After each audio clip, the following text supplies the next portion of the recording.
Hello friends, आप सभी छात्र एवं छात्राओं को स्वागत करता हूं अपने परिवार आर एस एकेडमी चैनल पर।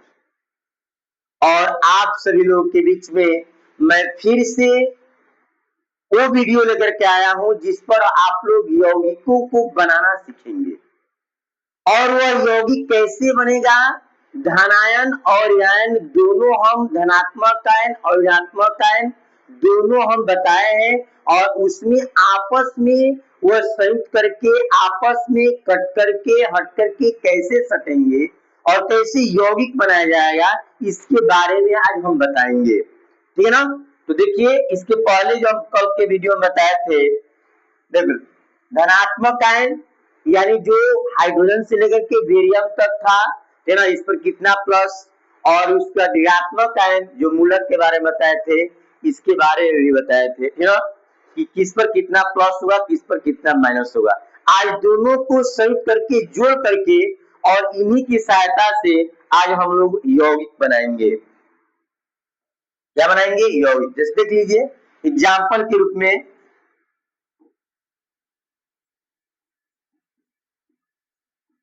एग्जाम्पल के रूप में जैसे सोडियम तत्व को ले रहे हैं, सोडियम तत्व जैसे Na, और Na पर कितना प्लस होता है? एक प्लस होता है। उसके बाद एक इरायन को ले रहे हैं, जैसे Cl पर एक माइनस, एक प्लस है और दूसरा में क्या है? एक माइनस है। अब देखिए, जब धनावेश और ऋणावेश दोनों का मान अब बराबर है, दोनों का अंक समान है ना, तो क्या होंगे कि ये आपस में पहले कटेंगे, ये आपस में क्या जाएंगे? दोनों कट जाएंगे। और कट करके देखिए, जिस प्लस होगा और ये माइनस होगा, तो दोनों में टकराव होगा, तो ये आपस में दोनों प्लस और माइनस क्या हो जाएंगे? कट जाएंगे। और कट करके दोनों हट जाएंगे, और हट करके दोनों क्या हो जाएंगे? सट जाएंगे। तो देखिए ये क्या हो रहा है, Na और ये जो कट गया NaCl, Na क्या हो गया? Cl। तो हम बताए हैं कि Na सोडियम होता है और Cl पर जब माइनस है तो वो जब किसी यौगिक बनाएगा तो क्लोराइड हो जाएगा। क्या हो जाएगा? क्लोराइड हो जाएगा। तो इसका नाम हो जाएगा सोडियम क्लोराइड। क्या हो जाएगा? Sodium chloride. क्या हो जाएगा? Sodium chloride, NaCl। इसको हम लोग कहते हैं साधारण नमक। यह साधारण नमक का भी सूत्र है, यानी किसी यौगिकों को प्लस और यानी किसी तत्वों पर उपस्थित आयनों को हटा करके उसको एक दूसरे से गुणा करके कैसे यौगिक बनाया जाता है, इसी के बारे में हम बता रहे हैं। जैसे देखिए दूसरे नंबर में फिर सोडियम से ही लिया जाए, तो सोडियम पर एक प्लस हो गया होता है और इसके साथ एक SO4 ले लिया जाए, और SO4 पर 2 माइनस होता है। SO4 में क्या होता है? 2 माइनस होता है। और देखिए इसमें आयनों की संख्या बराबर नहीं है, यानी धनावेश का 1 है और ऋणावेश इसमें 2 है। तो जब आयनों की संख्या बराबर नहीं होगा तो क्या होगा? ये आपस में तिरछा तिरछी गुणा होगा, ये उधर जाएगा और ये इधर जाएगा। अब क्या हो जाएगा इसका? Na2 और SO4, क्योंकि एक में 4 से गुणा करेंगे तो 4 ही आएगा। तो इसका हो जाएगा सोडियम सल्फेट। क्या हो जाएगा? Sodium sulphate. ऐसे थोड़ा कलर चेंज कर ले। अब देखिए इसमें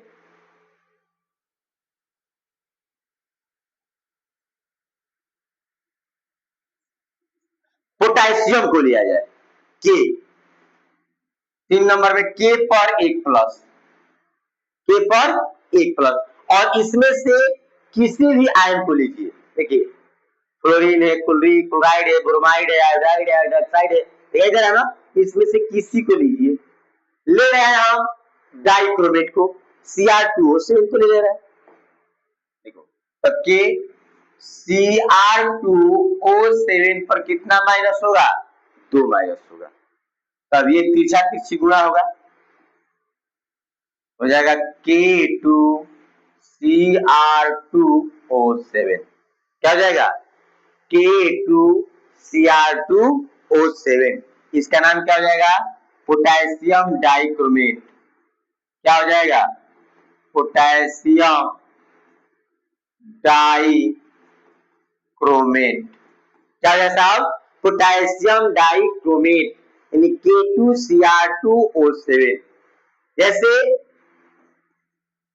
Ca कैल्शियम होता है ना, तो कैल्शियम पर 2+ होता है और OH पर 1- होता है। OH पर क्या होता है?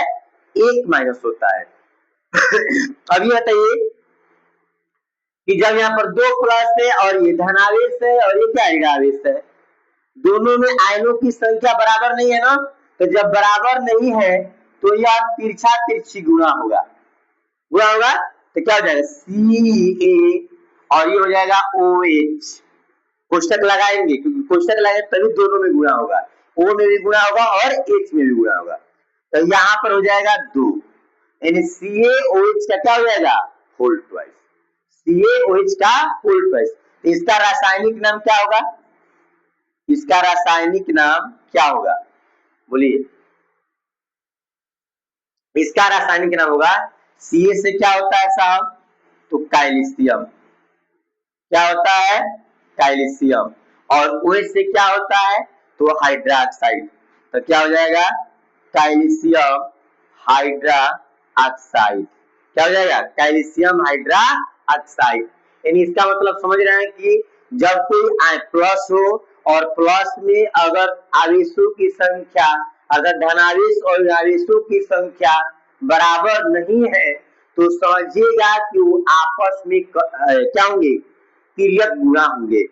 अगर दोनों में आवेशों की संख्या बराबर हो जाएगा, जिसमें पहला में है प्लस और माइनस, दोनों में आवेशों की संख्या क्या है? बराबर है, तो आपस में कटेंगे, हटेंगे और क्या देंगे? आपस में सटेंगे और उसका रासायनिक नाम होगा। इसका रासायनिक नाम कैल्शियम हाइड्रोक्साइड और इसका रासायनिक नाम पोटेशियम डाइक्रोमेट, इसका सोडियम सल्फेट और इसका सोडियम क्लोराइड। समझ में आया बात? अब देखिए अगला पेज।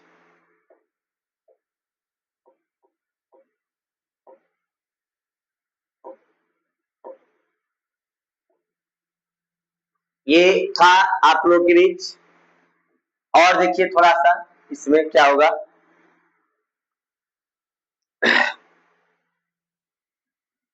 4 नंबर। हाँ देखिए, जैसे मानकर चलिए कि इसमें अब कोई एक और कंपाउंड ले लिया जाए। इसमें देखो, इसमें से कोई लीजिए। मैं ले रहा हूं कापर। कापर पर 1+, कापर पर 1+। अब देखिए, कापर पर 1+ और इसके साथ OH पर 1-, OH पर 1-, यानी कापर पर 1+, OH पर 1-, दोनों में अगर देखा जा रहा है तो आवेशों की संख्या क्या है? बराबर है। बराबर है ना बाबू? तो जब बराबर होगा तो हम क्या बताए हैं कि जब बराबर होगा तो प्लस और माइनस आपस में क्या होंगे? लड़ेंगे, कटेंगे और वहां से हटेंगे और हट करके आपस में क्या होंगे? सटेंगे और सटने के बाद उसका रासायनिक नाम क्या हो जाएगा? देखिए, तो ये जब आपस में हट करके हट जाएंगे तो CuOH होगा और इसका रासायनिक नाम क्या होगा बाबू साहब? इसका रासायनिक नाम क्या होगा? अब देखिए, हम बताए थे, साइड वर्क में भी बता दे रहा हूं कि Cu पर 1+ है और एक Cu पर 2+ है। तो जिस पर आवेशों की संख्या अगर कम है, क्या है? कम है, तो उसमें लगता है अस। उसमें क्या लगता है साहब? अस लगता है। और जिसमें आवेशों की संख्या अधिक है तो उसमें लगता है इक। क्या लगता है? इक। ये बताइए, जब कापर हाइड्रोक्साइड है तो इसमें कापर है नहीं कहेंगे क्योंकि 1+ है, तो इसको कहेंगे क्यूप्रस हाइड्रोक्साइड। क्या कहेंगे साहब? तो क्यूप्रस क्यूप्रस हाइड्रा ऑक्साइड क्या होगा? इसका रासायनिक नाम क्या होगा? Cuprous hydra oxide. और इसका आणविक सूत्र क्या होगा? ये मोलिक्यूलर फार्मूला, इसको कहते हैं मोलिक्यूलर फार्मूला। और इसको कहते हैं केमिकल नेम, यानी रासायनिक नाम। तो इसका मोलिक्यूलर फार्मूला क्या होगा? MnCuOH होगा। और इसका रासायनिक नाम होगा क्यूप्रस हाइड्रा ऑक्साइड। और ये इससे आकर के जुड़ा है। देखिए इसी प्रकार 5 नंबर, तो 5 नंबर देखिए इसमें जैसे Cu पर 2+ हो गया, ठीक है। और यहाँ पर Cl पर 1- हो गया, हो गया। एक धनात्मक हो गया, एक ऋणात्मक हो गया। अब ये बताइए कि दोनों में आवेशों की संख्या समान है? समान नहीं है ना। तो जब समान नहीं होगा साहब तो क्या होगा? ये आपस में तिर्यक गुणा होगा। क्या होगा? आपस में तिर्यक गुणा होगा। और इसका नाम हो, इसका आणविक सूत्र बनेगा, इसका अणु सूत्र, इसका अणु सूत्र बनाएंगे CuCl2। क्या बनेगा? CuCl2। और उसके बाद इसका रासायनिक नाम क्या होगा? इसका रासायनिक नाम क्या होगा? अब इसका रासायनिक नाम, अभी बताइए, एक जब आवेश था तो अस लगा, और जब दो आवेश लगेगा क्या लगेगा? इक लगेगा। तो क्या इसका नाम है? Cupric chloride. क्या होगा? Cupric chloride. क्या होगा साहब? Cupric chloride. इसी प्रकार 6 नंबर देखिए, 6 नंबर में Fe पर 2+ और कोई इसमें से देख लीजिए, कोई दूसरा ले लीजिए जो लेना है। ये Fe हो गया, Fe पर 2+ था, और इसमें से कोई ले लिया जाए। और ठीक जैसे मानकर चलिए ये ले लिया जाए O पर 2-, O पर 2-।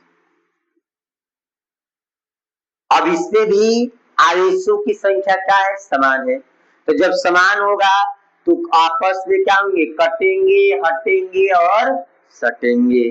तो हो जाएगा यहाँ पर साहब, इसका अणु सूत्र क्या होगा? या आणविक सूत्र भी लिख सकते हैं। इसका अणु सूत्र होगा FeO, FeO। और इसका रासायनिक नाम क्या हो जाएगा?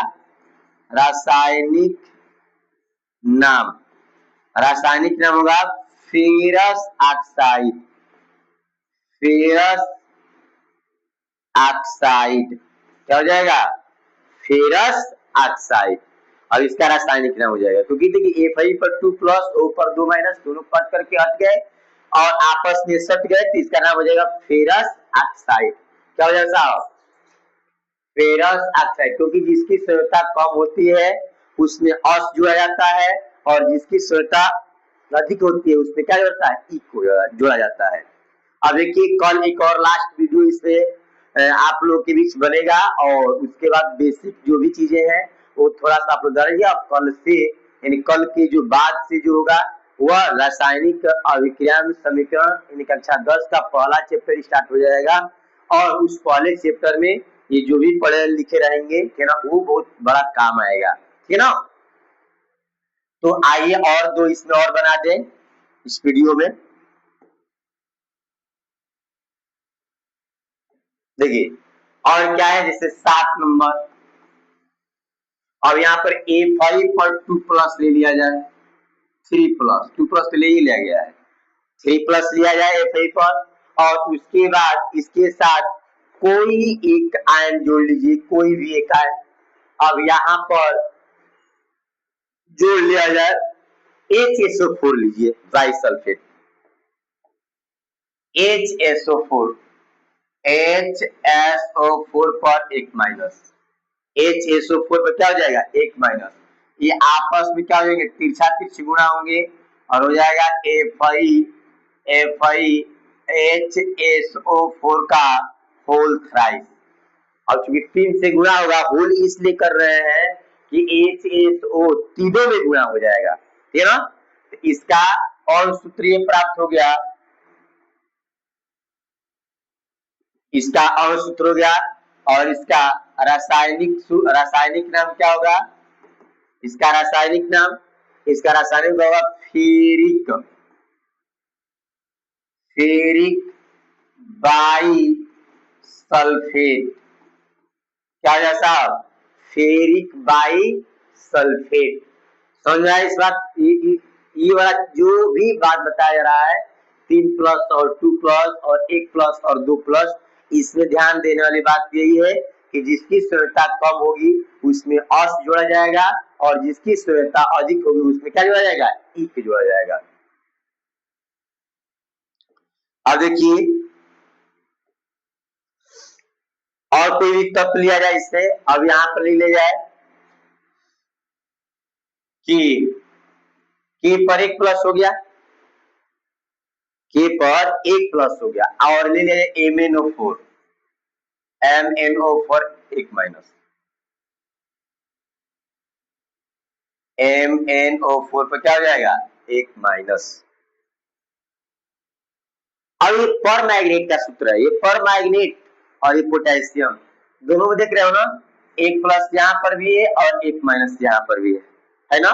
तो दोनों क्या होंगे आपस में, दोनों क्या हो जाएंगे, कट जाएंगे, कट करके हट जाएंगे और हट करके पुनः सट जाएंगे, और इससे अणु सूत्र तैयार हो जाएगा, अणु सूत्र प्राप्त होगा।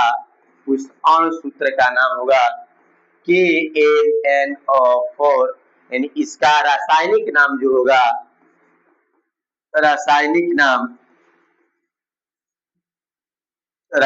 नाम होगा पोटेशियम पर मैग्नेट। क्या होगा, पोटेशियम पर मैग्नेट, पोटेशियम पर मैग्नेट। थोड़ा अच्छा से इसको लिख दिया जाए,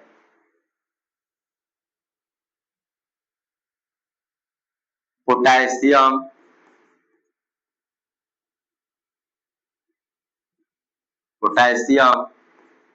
पर मैग्नेट, है ना। इसको लाल दवा भी कहते हैं, क्या कहते हैं, लाल दवा। ये लाल दवा का सूत्र होता है, पोटेशियम पर मैग्नेट लाल दवा का सूत्र होता है।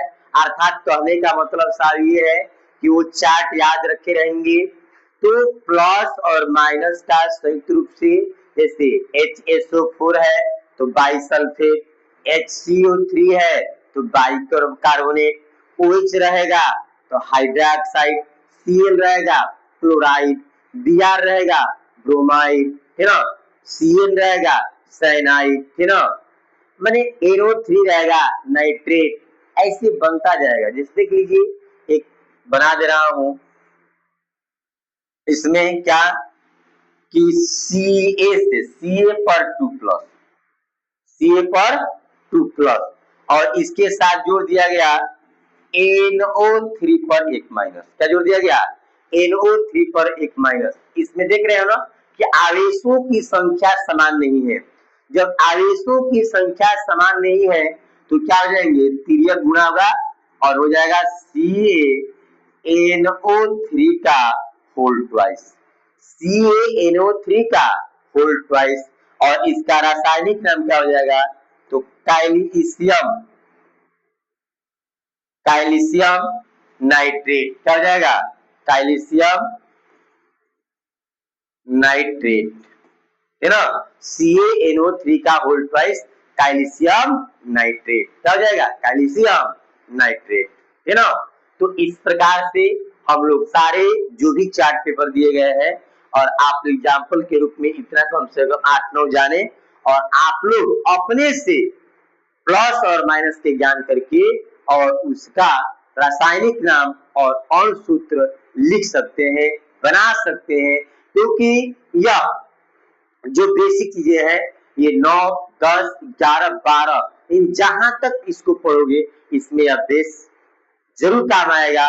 और इस बहुत सारे बच्चों का यही मेथड मालूम नहीं रह पाता है, और आगे जब चलते हैं तो बहुत सारी समस्याएं आने लगती है। तो इस समस्याओं को निदान करने के लिए, समस्याओं से दूर हटने के लिए इस बेसिक चीज को पढ़िए, और भाई ये देख ही रहे हो, को बाई सुनील सर का क्लास देखिए और आप लोग जितनी भी त्रुटियां होगी आपके दिमाग में सारे क्या हो जाएंगे, दूर हो जाएंगे और आने वाला जो भी चैप्टर होगा वो अच्छे ढंग से समझ में आएगा।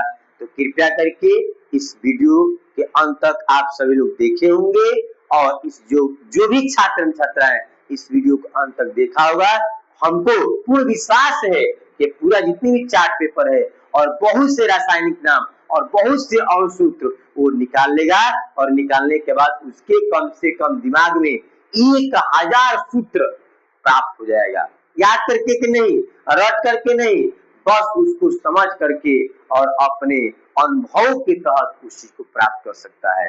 तो इसी के साथ तो ये आप लोग का आणविक सूत्र समझ में आ गया और रासायनिक नाम समझ में आ गया होगा और इस तरह से आप लोग इस चैनल को जरूर सब्सक्राइब कीजिएगा। जो नए जुड़ रहे हैं बच्चे उस चैनल को सब्सक्राइब कीजिएगा, है ना, और अधिक से अधिक इसको शेयर कीजिएगा ताकि यह वीडियो उन लोगों के पास पहुंच जाए जो लोग इसके बारे में बहुत कम जानते हैं, है ना। तो नेक्स्ट टुमारो पुनः इसी समय इसी चैनल पर आप सभी लोगों के साथ मैं सामने आऊंगा और पुनः कल जो होगा वो सारे मेथड को बता करके और उसके बाद मैं चैप्टर पर चला जाऊंगा रासायनिक अभिक्रिया में समीकरण, क्योंकि चैप्टर वाइज पढ़ाना भी जरूरी है। उसके बाद 12 का क्लास चलेगा, 12 का भी केमिस्ट्री का मैं लेकर के आऊंगा। तब तक के लिए आज के लिए इतना ही, धन्यवाद।